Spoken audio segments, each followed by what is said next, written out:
Bonjour à tous et bienvenue sur Tesla Zas. Ah là, je voulais montrer des fonctions plutôt sympas depuis la dernière mise à jour de la voiture, la 2021.36. Et bien maintenant, quand vous sélectionnez dans les superchargeurs, enfin les chargeurs ultra rapides, des chargeurs autres que les superchargeurs Tesla, et ben c'est magique.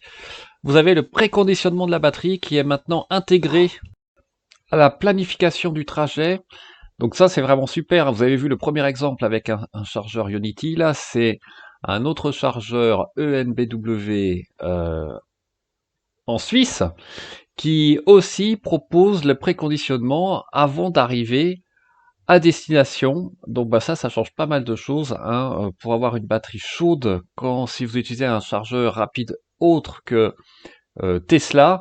Donc bah, vous allez charger plus vite dès le départ et donc vous allez payer moins. Donc ça, c'est vraiment parfait. Par contre, vous n'avez pas encore la disponibilité des bornes en temps réel, d'après ce que j'ai vu, mais ça, vous pouvez l'avoir avec notamment ABRP ou d'autres applications. Donc, on peut pallier à ce problème et c'est vraiment très très intéressant pour la planification d'itinéraire. Et l'autre chose que je voulais montrer, c'est que la dernière version de l'appli Android de Tesla permet maintenant avec les widgets d'intégrer des actions rapides, comme vous pouvez faire avec Tesla Advanced Notification depuis le menu déroulant. Mais là, maintenant, c'est carrément, vous pouvez l'avoir en widget comme Tesla Advanced Notification, je peux dire. Mais ce qui est aussi intéressant, c'est que là, vous pouvez avoir 4 actions que vous pouvez changer.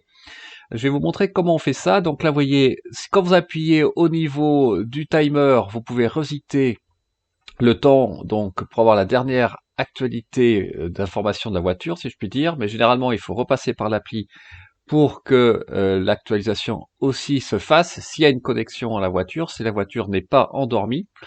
Et par contre, ce qui est super, c'est que vous allez voir, voilà, là, ensuite, je retourne dans l'application et en appuyant longtemps sur les boutons d'action rapide, vous pouvez changer les actions, les 4 actions prioritaires que vous voulez voir apparaître non seulement dans l'appli, mais aussi, c'est magique, au niveau du widget. Et voilà, c'est ce qu'on voit ici avec le klaxon. Donc maintenant c'est vraiment pratique ce widget, hein, c'est le rectangle, hein, c'est pas le petit, le carré qui est moins utile, puisque vous pouvez savoir en temps réel si la voiture est fermée, si elle est en mode sentinelle, quand elle est chargée, vous le voyez qu'elle est en état de charge et vous pouvez aussi voir combien de temps il reste avant d'arriver à la fin du processus de charge, donc c'est pratique aussi, et puis si nécessaire, vous revenez dans l'appli, vous augmentez l'ampérage. Bref, maintenant on a quand même avec un seul widget à la fois sur Android une visualisation de la voiture, de l'état de la voiture, en charge ou pas, et puis surtout 4 actions rapides, ça c'est vraiment très pratique. On peut rajouter également que cette nouvelle version Android de l'application est prête hein, pour accéder à la caméra en direct du mode Sentinelle sur les véhicules supportés entre guillemets dans certains pays. Alors là par contre, ça sera à partir de la 2021.40.5 et il y a eu un exemple aujourd'hui au Roumanie après moi où il n'y a que l'accès à la caméra frontale qui semble actif et pour l'instant dans d'autres pays, notamment en France, ben c'est toujours pas disponible. Donc wait and see, comme on dit, en espérant qu'on aura accès à toutes les caméras.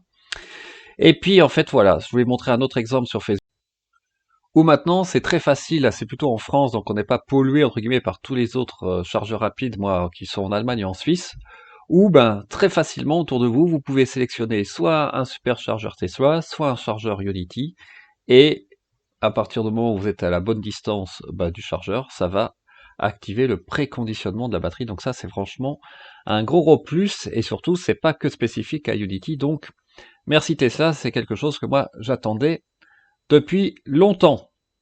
Surtout que je pense aussi a priori que le GPS va prendre en compte la légère surconsommation due au préconditionnement des batteries pour arriver jusqu'à destination, jusqu'au chargeur Unity, comme il le fait avec les superchargeurs Tesla. Cela peut être d'autant plus utile que j'ai vu quelques exemples aujourd'hui sur Facebook de superchargeurs, hein, notamment Strasbourg ou Tours, qui maintenant même le week-end, hors période de grande migration, commence à être très très rempli, au cours du dimanche notamment. Voilà, bah écoute, j'espère que cette petite vidéo vous a plu et on se dit à très bientôt sur Tesla Zas. Ciao!